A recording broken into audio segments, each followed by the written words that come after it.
So today what I'm teaching on is called the Tried. And basically what this is about is centered on Psalm 11 verse 5, where it says the Lord tests or tries the righteous. But it says but the wicked and the one who loves violence, his soul hates. Okay, so basically when the Lord does something with an individual, it always concerns a testing. Because God doesn't tempt, he tests. And I explain the difference because testing and temptation are very different. Temptation is to exploit a weakness out of a person to destroy them. And testing is to test what to be proven, basically, what's already there. So if you take a test that's based on what you already gone through in the curriculum and then you get tested on what you know, it's the same thing. So why does the Lord try the righteous? The reason why is he's trying to purify you. He's trying to mold you. He's trying to change you to look just like him. That's the end goal. The end goal is for you to be conformed to the image of Christ. And the thing he does is there's certain things in you that you probably don't even know that has in you. So he will use temptation, but he won't tempt you himself. He will send the tempter to you so that when you fall, if you do fall, because if you fall, it shows you what's the missing thing that you need, or it shows you your need for God. And when you overcome, you have power to overcome every other thing in another person's life as well. Because that's how in the realms of the spirit, how that works, is if you overcome a spirit, you'll have power over those same category of spirits, right?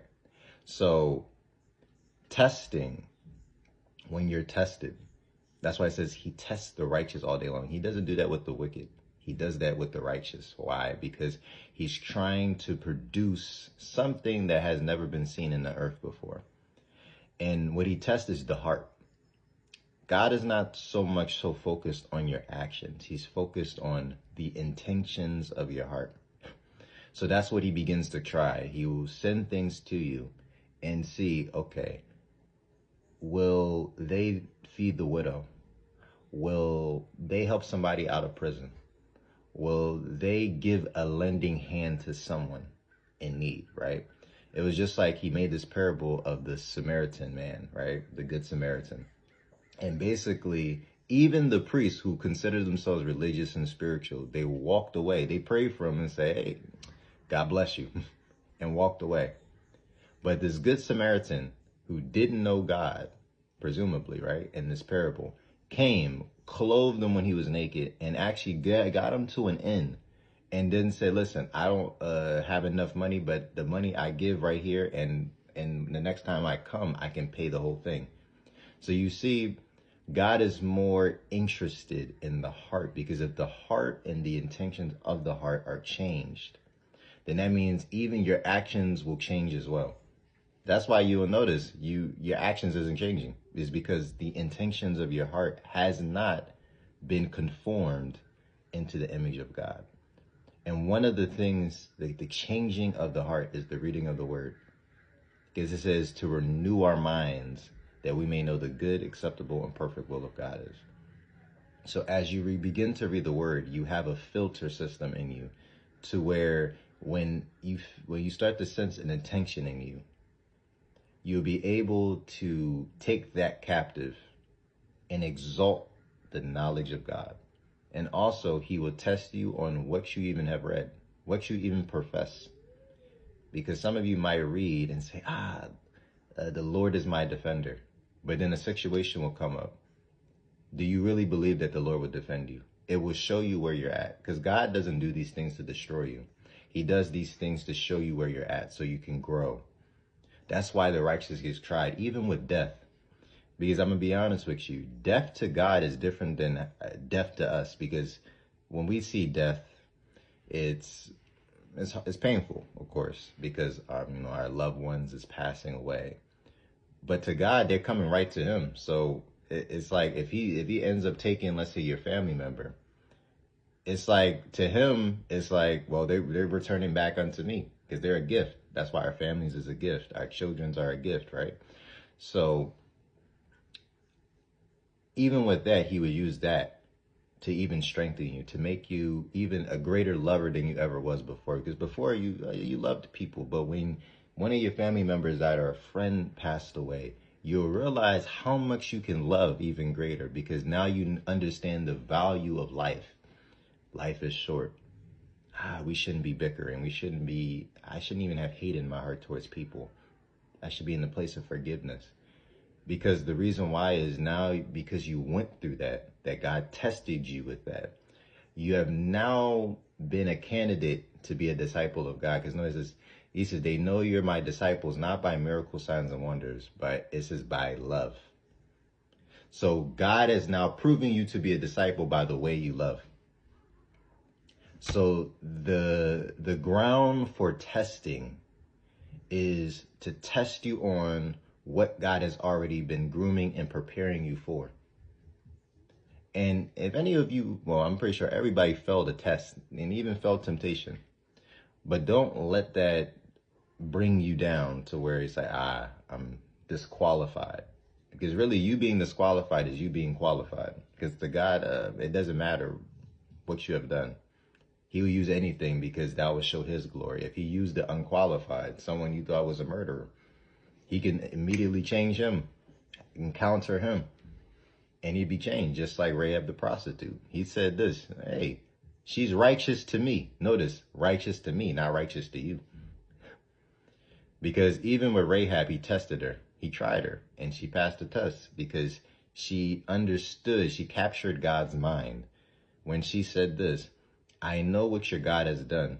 And when we heard about it, it struck fear into our hearts. Spare our household. Notice, their city was a fortified city. It says people will come in and never go out, right? So it was that fortified. Probably one of the most powerful cities in that time. And these two spies are in their territory, and she's afraid of a God that she only heard, not seen. That woman was deep. That means she captured something of God's mind to where, I know I need to listen. I need to release these spies. I know that they're going to take over the city. And she had no physical evidence of these things, but it was something that she captured. Today, capture the mind of God. Capture what God is trying to do in your situation. Take time to look at every aspect of your life to see God in it, because you'll be surprised. Because a lot of things y'all worried about, they really don't matter. You actually had the answer right in front of you. But it takes you to be intentional to look through these things, not with with defeat, not with whether it be anger, anything like that. It's with a pure heart to look at these things and say, this answer has been right in front of me this whole time. I promise you, he tests the righteous all day long. All day long. We're being tried. You know, it says this, anything that is not tried cannot be proven. Because he's a creator and he tests his creation, he has to make sure that what we have is actually going to stand. Because he will put everything through the fire. He will put everything through the fire. So it begins to show you, if it gets burned, it shows you that you didn't build with the right materials.